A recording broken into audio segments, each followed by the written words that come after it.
Guys, I just got my Osmo Pocket 3. Halata naman. So, tatry ko mag-vlog using this. So, gusto ko kasi pa 4K, kaya siya nakaganyan. Tapos, nilagyan ko lang ng moisturizer dito para hindi tumatama yung gimbal dito.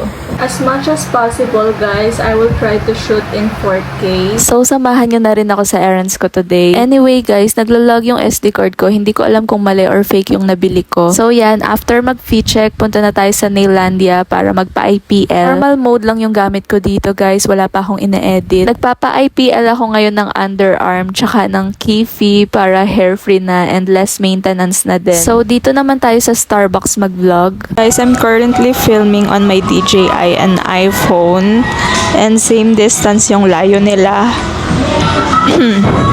Tapos backcam yung gamit ko sa iPhone. So ayan, ano mas okay? Ito naman yung free na wide angle lens ng DJI. Guys, nakadilog ako. Try ko naman mag-color grade gamit yung Mimo app. So, ayan, ganito siya sa labas. Then, punta lang ako sa Labor para magpa-thread ng kilay. So, overall, I love the quality of the camera and ito pala yung mga sample pics.